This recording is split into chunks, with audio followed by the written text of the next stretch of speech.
क्योंकि 4.5 साल के लंबे संघर्ष के बाद भ्रष्टाचारियों की पोल अब खुलने के कगार पर है।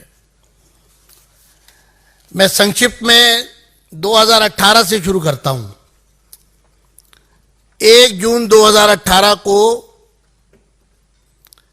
एक षड्यंत्र के तहत दिल्ली के ट्रांसपोर्ट मिनिस्टर को डीटीसी के बोर्ड का चेयरमैन नियुक्त किया गया। ये हैरानी प्रकट करने वाला ये फैसला था, क्योंकि डीटीसी के इतिहास में 1970 से लगभग 52 वर्ष में ऐसा कभी नहीं हुआ कि डीटीसी का चेयरमैन कोई पॉलिटिकल आदमी बने। लेकिन चूंकि भ्रष्टाचार की नींव रखी गई 1 जून 2018 को, ये जो 1000 लो फ्लोर बसेस खरीदने का मामला है, ये तभी से चल रहा है। जून 1 को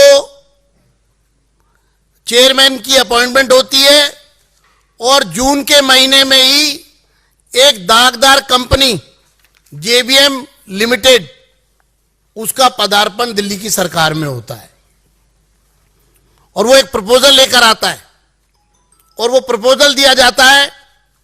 देखिए प्रपोजल कितना मजेदार है। प्रपोजल में था कि बस खरीदेगी सरकार, लेकिन उसका जो रजिस्ट्रेशन होगा उसमें 2 को ओनर होंगे, एक जेबीएम और एक दिल्ली की सरकार। प्रॉपर्टी सरकार की, लेकिन को ओनरशिप एक प्राइवेट आदमी के साथ। दूसरा टेंडर कोई नहीं होगा, बिना टेंडर के उसके प्रपोजल पर ओके। तीसरा, उसको 14,000 रुपए प्रतिदिन सरकार पेमेंट देगी। बस सरकार की, सीएनजी सरकार की, कंडक्टर सरकार का 14,000 रुपए पर डे देगी। 14,000 रुपए पर डे का मतलब है 4 लाख रुपया पर महीने और लगभग 10 साल में 5 करोड़ रुपया। बस की कीमत 70 लाख रुपए। हमने ये मामला वहां से उठाना शुरू किया। मैं नेता विपक्ष था। अगस्त 2018 में ये मामला जब प्रकाश में आया और सदन में इस मामले को ले जाने के लिए जो हमने प्रेस वार्ता की, तो उसके बाद इस पूरे प्रपोजल को दबा दिया गया। फिर एक नई शुरुआत हुई जुलाई 2019 में, और जुलाई 2019 में जो L1 था उसको वर्क ऑर्डर नहीं दे रहे, L2 से नेगोशिएशन कर रहे हैं कि L1 के रेट पर आप देना। और इसके अलावा जब बोर्ड की मीटिंग में यह मामला आया 2019 जुलाई का अप्रूवल के लिए, तो मैं 2-3 पंक्तियां पढ़ देता हूं, क्योंकि हमने भी उस समय भी इस मामले पे ऑब्जेक्शन किया और एंटी करप्शन ब्रांच को कंप्लेंट डाल दी। इसमें एडिशनल चीफ सेक्रेटरी मीटिंग में कहते हैं, made queries about the manner in which the tender has been dealt by the DTC and it was pointed out by her that this was one tender, but the DTC is processing the same as if there are 2 separate tenders for the BS4 and BS6. Tender एक, लेकिन उसको split कर दिया board की meeting में लाकर work order देते वक्त। उसके बाद अधिकारियों ने, मिनट्स की कॉपी है मेरे पास, जुलाई 19 में जो टेंडर हुआ उसकी मीटिंग जो हुई, बोर्ड मीटिंग, छठी बोर्ड मीटिंग 19 की 10/12/2019 को, उसमें पूरा एक वर्बेटम है कि किस तरह एडिशनल चीफ सेक्रेटरी ने उसका विरोध किया और बाद में लास्ट में यह तक कहा कि it was further informed by additional chief secretary transport that a request letter dated 27/11/19 has also been received from anti-corruption branch government of NCT of Delhi for seeking prior approval of the competent authority under section 17A PC Act 1988। यानी कि एक तरफ ACB जांच करने के लिए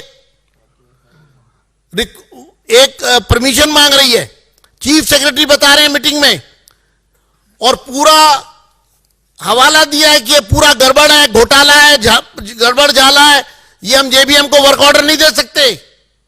लेकिन मंत्री का दबाव लगातार बना रहा, और उसके बाद जब लगा कि मामला जमेगा नहीं, तो उसके बाद उसको फिर ड्रॉप कर दिया।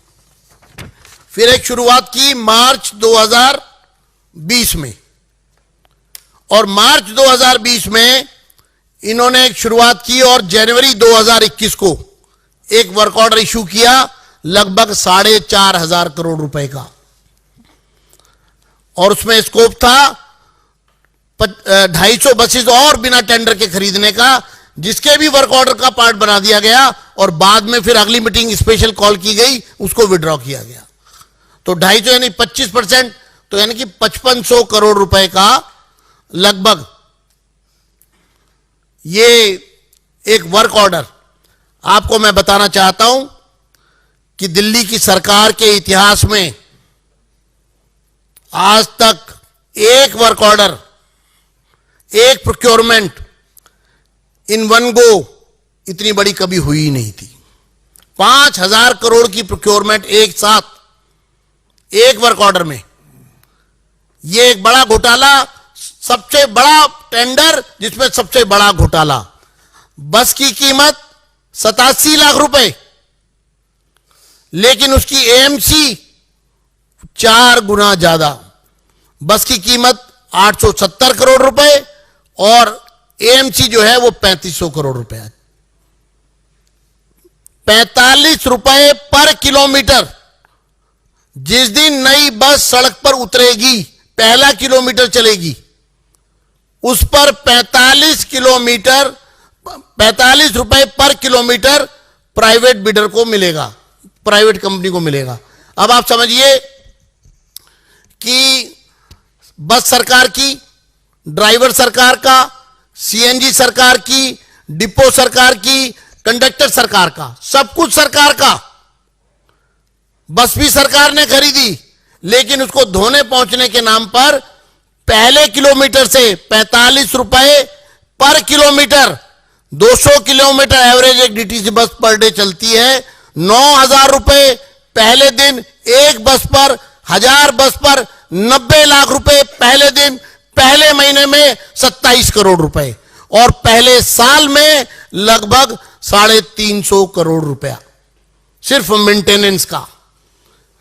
बस की कुल कीमत 3 साल में, जब वारंटी पीरियड है 3 साल का, उसके अंदर अंदर बस की, उससे ज्यादा बस की कीमत कंपनी को दी जा रही थी। हम लोगों ने मामला उठाया मार्च में हाउस के अंदर, और जब लगा कि बात काबू से बाहर जा रही है, तो आपको जान के हैरानी होगी, जनवरी 2021 को वर्क ऑर्डर इशू करते हैं। 6 महीने बाद, लगभग 5 महीने बाद 11 जून को ये ऑर्डर निकालती है दिल्ली गवर्नमेंट कि हम ये जो बसें खरीद रहे थे 1000, इसको हमने अबेंस में डाल दिया है। हम पूछना चाहते हैं कि जब वर्क ऑर्डर सरकार इशू कर देती है, एक एग्रीमेंट साइन कर लेती है, कॉन्ट्रैक्ट हो जाता है, तो सरकार ने किस अधिकार से इसको अबेंस में रखा? एक, दूसरा जो एजेंसी थी, जो कल्प्रेट है, वो चुप क्यों रहा? क्या वो तो कोर्ट गया? जब 4,500 करोड़ का माल आप खरीद रहे हैं,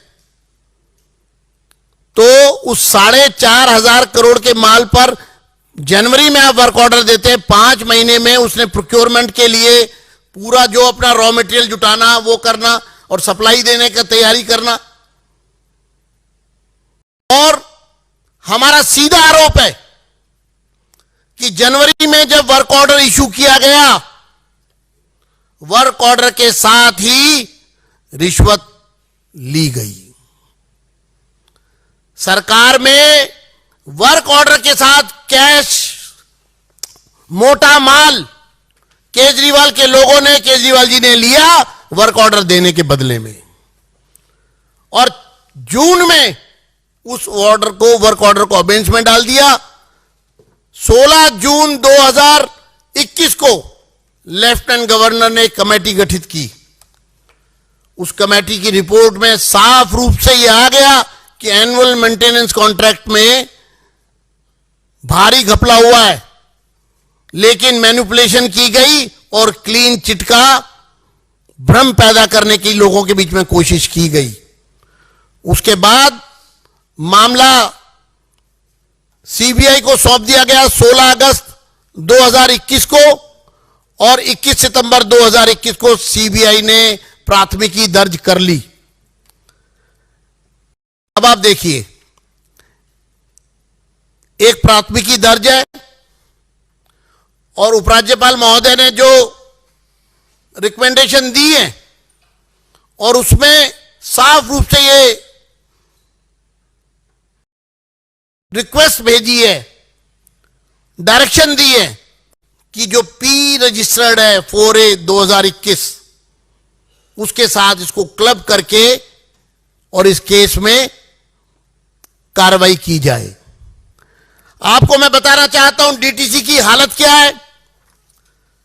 2014-15 में जब ये लोग आए थे तो डीटीसी का घाटा था 1019 करोड़ 36 लाख रुपए सालाना 2014-15 में। आज वो घाटा बढ़कर के लगभग 2200 करोड़ रुपए सालाना हो चुका है। डीटीसी 2200 करोड़ रुपए सालाना में नुकसान में, और ये घाटा लगातार बढ़ रहा है। आज डीटीसी के पास जितनी बसें डीटीसी की चल रही हैं वो सारी बसें 7.5 लाख किलोमीटर से ज्यादा चली हुई है और 12 साल से ज्यादा पुरानी है, यानी कि कंडम बसें हैं।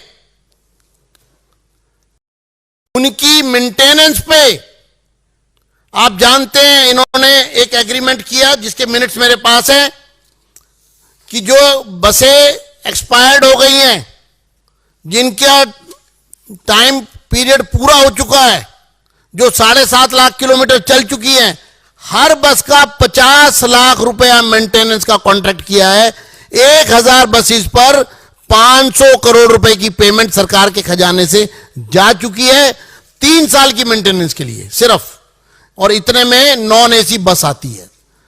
तो साथियों, मैं इतना कहूंगा अंत में कि यह कोई छोटा मोटा घोटाला नहीं है, यह बहुत बड़ा घोटाला है जो इनके प्रवक्ता लोगों को गुमराह करने की कोशिश कर रहे हैं।